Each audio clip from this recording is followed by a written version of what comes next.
See you later. Bye. Thank you. All right, Taylor, Amy, are you guys ready? I'll bring you both in right now. Definitely. Hello. Hey, we have been talking a lot about innovations in technology, and we talked a little bit with Leslie about retail and bringing e-commerce to retail. We are here with you two, I think, to really hammer home that strategy. I'm just going to step out of the way, let you guys introduce yourselves and take it from here. Also, Amy, I see you got the screen share. I'll bring that in here. I'll bounce on out.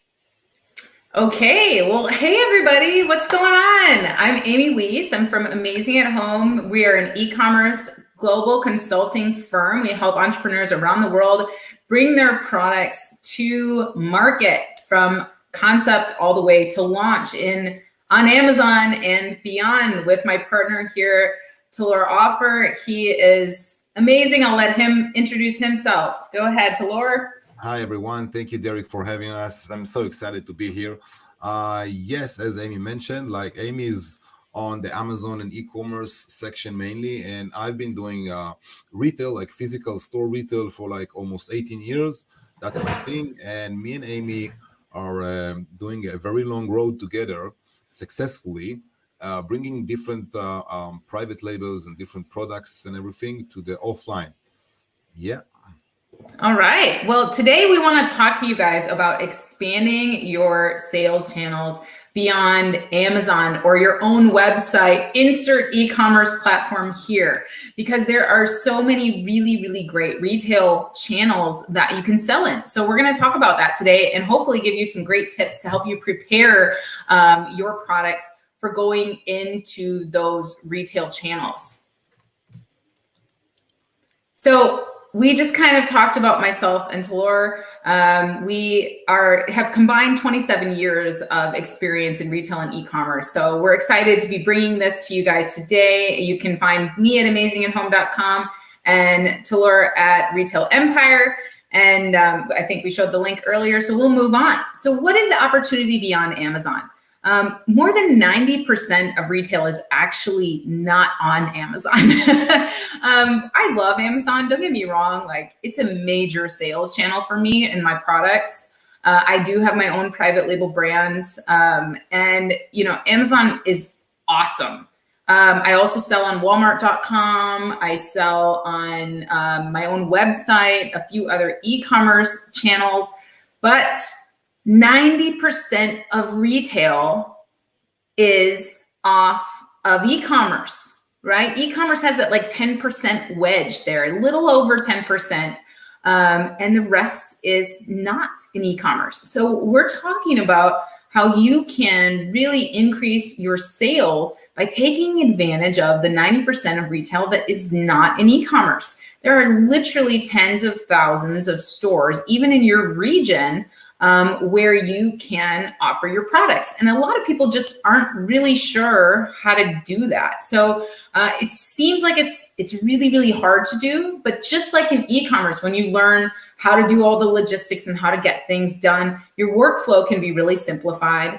And there's some common misconceptions, and Talor actually taught me about these misconceptions. I always thought that you needed like a unique product, that you needed some kind of like, you needed like major sales or something to even talk to a buyer. And I learned that it's quite the opposite. You just need really, really great branding and some other things that we're going to talk about today. So don't be afraid to, hopefully after our session today, you won't be afraid to approach retailers. So this less than 10%, we're going to go over this slide really fast, right? There's over 131,000 small specialty retail stores in the US in 2021, 131,000. So if you can think, you could even get your products into 100 stores. You think of Amazon as one store, right? So if you can get your products into 100 other stores and you're selling those products in bulk, imagine what that could do for your overall sales revenue.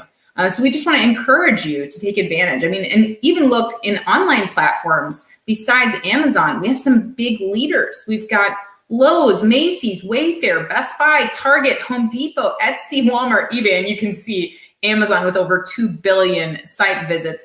they're the bulk of that e-commerce wedge, but there's a ton of opportunity outside of that. So I thought this little note was really interesting, that of the top 50 retailers, nearly all of them operate stores. So the top 50 online retailers, nearly all of them operate brick and mortar stores as well. So that should tell us something, right? People are still shopping in stores. They like that. So why wouldn't we put our products there?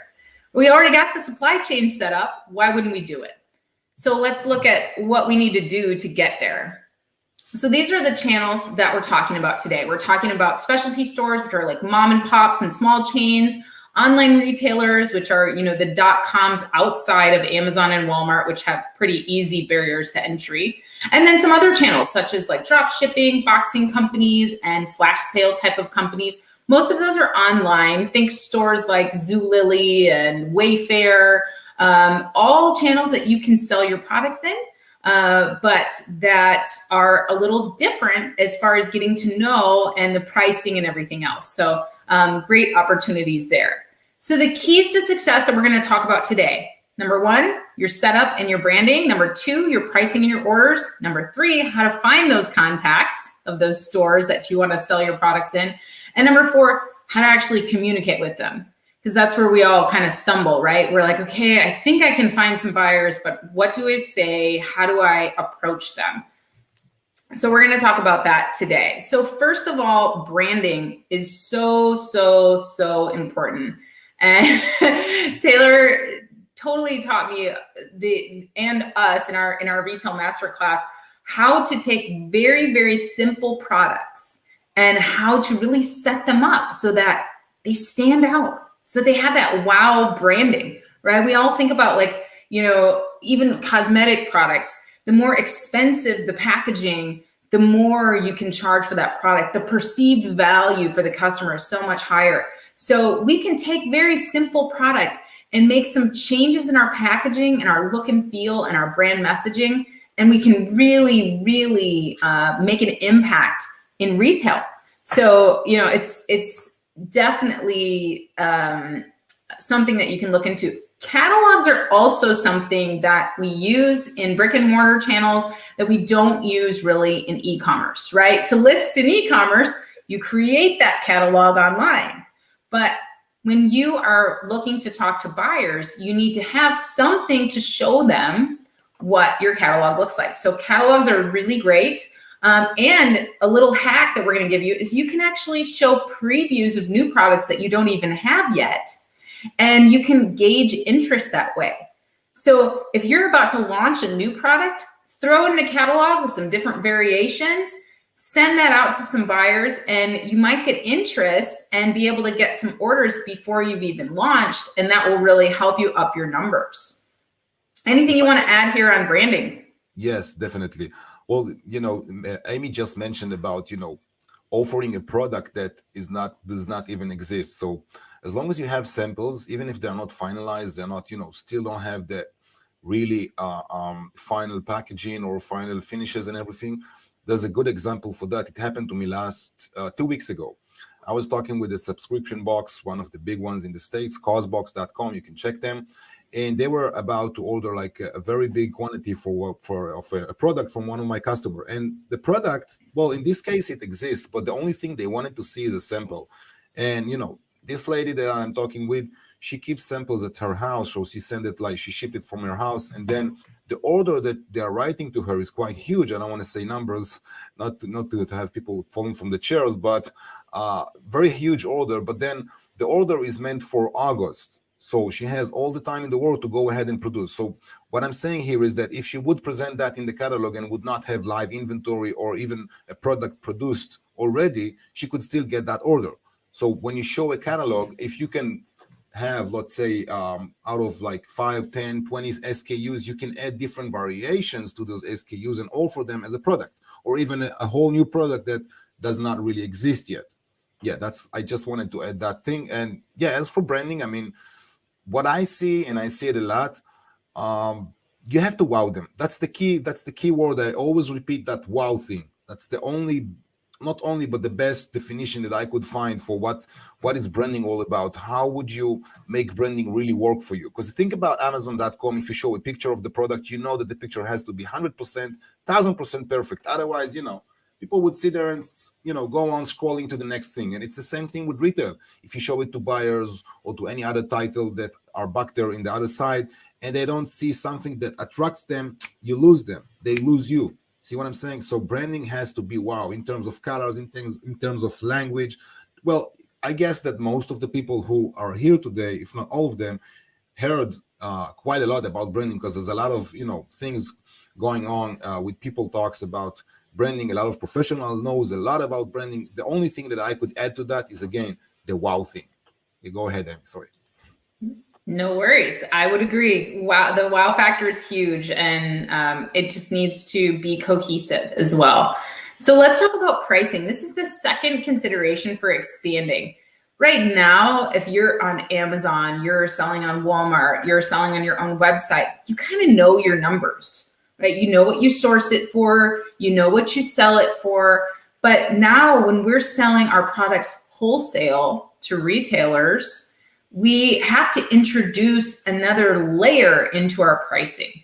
And so we have to really make sure, number one, that we have enough margin to be able to sell our products at a discount at a wholesale price, because retailers buy your products usually at the standard is 50% of your retail price. So if you're selling that product for $40, you're going to sell it wholesale for $20. And that leaves the retailer enough room to put it on their shelf, mark it up, and be able to make a profit on it. So hopefully your margins are big enough so that if you're selling it to them for 20, you're not sourcing it for more than 10, so that you can make sure that you have the space in there to make a profit at both your wholesale margin and direct to consumer margins. So pricing is the second thing that you really need to kind of understand and get right in order to move your products into retailers, because that buyer, after you reach out to them and you present them with your wow brand and you show them your catalogs and say, yeah, I got this really great product that would be great for your store, they're going to say, all right, send me the details. What can I buy it for? What's my MOQ? Where is it shipping from? For me, it's FOB San Antonio. So I need to make sure that I have that pricing set up ahead of time. So make sure that you understand what your wholesale price is, what your landed cost is, what your MSRP is, and that you're creating your products in such a way or packaging them in such a way that your pricing is not an issue between your online sales and your in-retail sales. So if you're one of those private label Amazon sellers that loves to change your prices all the time, maybe you create different packaging specifically for retail so that your retailers aren't getting upset with you for selling it to them. Let's say your MSRP is $40. You sold it to them for $20, and then you put it on sale on Amazon for $23.99. And, right. All of a sudden your retail partners are going, hey, now wait a minute, you're competing with us now. The deal is we don't want to do that. So if you are one of those that needs to be able to change your price, maybe the competitive landscape's a little bit different online, you should be planning for that ahead of time, but just make sure that you have a pricing strategy. Do you want to add anything to this, Talor? Yeah, just to keep in mind, everything that you said is so correct, but just to keep in mind that, different platforms, different pricing, meaning, for instance, I had my weekly call this week with Macy's, and, I was talking about pricing with them. With Macy's, most cases, you can have very good pricing. You can have sometimes even more than what you expect to get, because they sell for high price at the end of the day. Obviously, yeah, if you have it on Amazon for, let's say, $40 and you want to have it on your website for $60, then you have an issue here. You have to to play with the numbers. But then if you go to subscription boxes, it's different. And if you go to local stores, what we spoke about in the beginning, which is moms and pop stores, standalone stores, you would probably most cases you end up selling them for like somewhere around half of the MSRP. So that would be the wholesale price. So you have to know what are the channels and what pricing would fit each and every one of them. Because if you do the same pricing for all of them, then you lose the business. And they would, it's not about only pricing, but also about knowing the pricing terms. What is it all about? How do you play with that? What is margin? What is markup? What's the differences between them and so forth? Yeah, so learning the language is really, really important. Just like you had to learn the language to sell in e-commerce, you had to learn all those acronyms. You need to learn the same for selling in retail.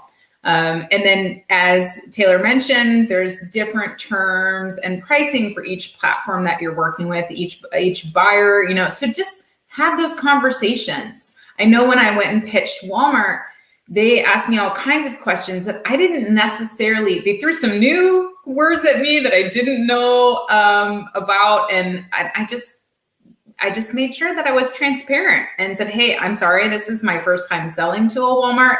I don't know your language.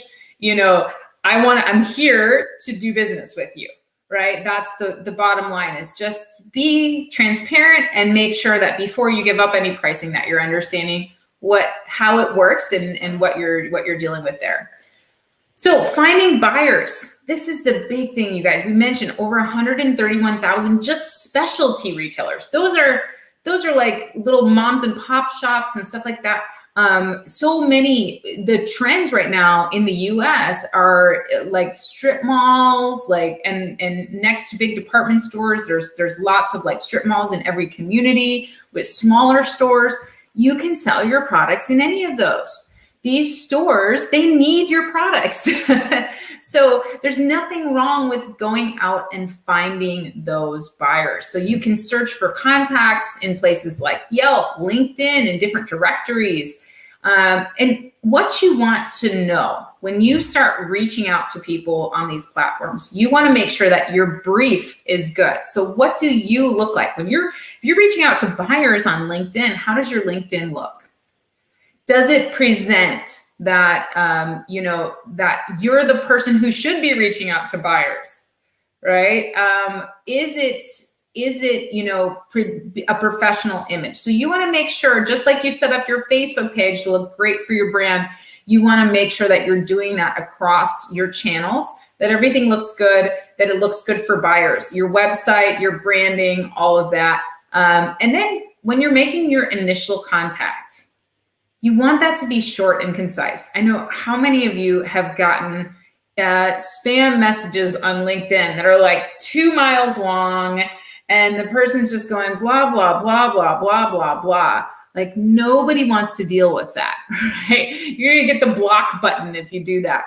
So your initial contact should just be professional, short, and concise, and then the key to success is in your follow-up. So first, just make initial contact, find those buyers, make that initial contact, say hello. Hello, how's it going? Love your store, great to be connected with you here on LinkedIn, whatever, right? And then when you're following up, that's when it's just like if you're trying to work with an influencer. You don't want your first message to that influencer to be like, 2 miles long and blah, blah, blah. You're throwing everything at them, right? You want to develop a relationship. And that's what it's about. It's about professional relationships. Your network is your net worth, right? So you're just doing that. You're reaching out to folks. Talor's an expert at this. He's got his VAs like trained to do it for him.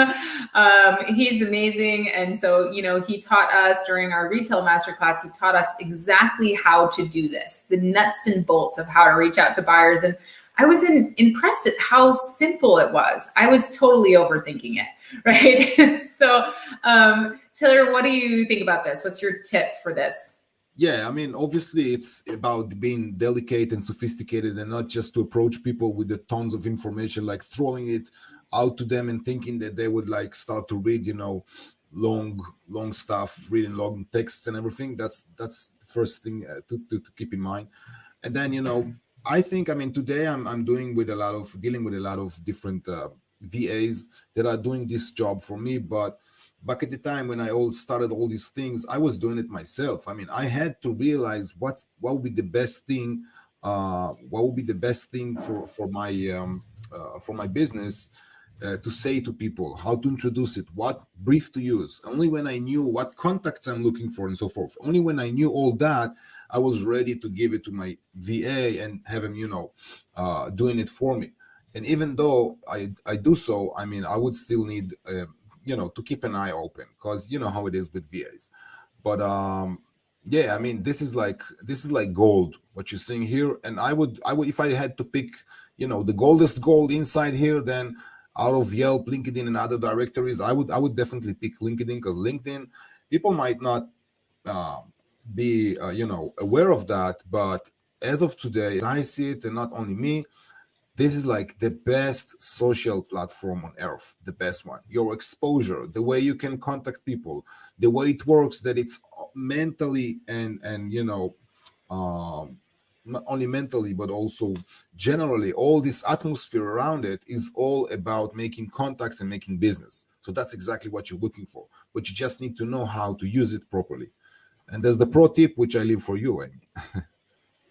Yes. Oh, the pro tip. Okay. This is what I did wrong, you guys. For years, I did this wrong. I was trying to get into retail stores and I was filling out online forms. I was going to the websites. I fell for a lot of the big conglomerates that say, we introduce you to all these buyers. It's literally a black hole. It's like a waste of your time. So I filled out so many online forms thinking that I was going to be introduced. And yeah, that didn't happen. So it's a lot better to just set up your stuff and make connections. And yeah, so don't ever fill out online forms. Yeah. Good tip. All right. So this is really it. We've kind of covered, you guys, some topics here. And this is what we cover in our masterclass is, really how to, our first module is all about how to like set up your products, how to look at what categories your products are sold in stores, how to do the research to make sure that you're reaching out and setting up your brand properly, reaching out to the right people. Our second module is all about pricing and orders. So we're teaching you how to like set your prices, how to ensure that you know how to deal with different prices with different buyers, how to take orders, how to send invoices, how to do all of that. And what's great about our program is Talor lives in Israel and he sells his products to retailers all across the US. So a lot of our people that take our program are actually overseas. And they learn to set up their stuff. We give them the resources, the logistics providers, the distributors, everything that they need to set up a successful business in commerce here in the US in retail, even if you live overseas. So don't think that that limits you. And then our third module is all about setting up your branding and your visibility. Like, what does your website need to look like? What does your LinkedIn profile need to look like? How do you need to, appear to buyers? How does your branding need to look? All of that, we cover all of that. How to create catalogs. We give you all of our resources so that catalogs don't have to be expensive, which is really, really a great thing. And then we go over marketing and sales and briefs. So how do you actually start reaching out? How do you present yourself? How do you do that marketing? How do you make those sales? How do you do that follow-up? We show you actual examples of us doing it so that you have the templates, you're ready to go.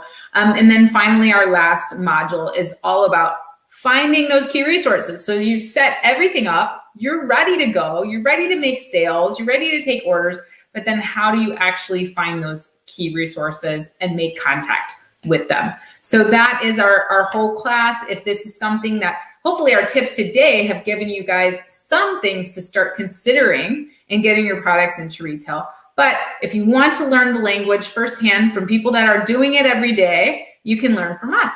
And we've got the link down there. And then we do have some bonuses. We do provide templates. We give you pretty much everything that you need to get started. So, your invoices, your payment forms, your line sheets. We give you example catalogs, email templates. We give you contacts as resource connections, all of that kind of stuff. And then, of course, we introduce you to a few of our retailers that are in our massive database of contacts to get you started because we're committed to your success. So that's it. You can sign up at amazingathome.com/retail.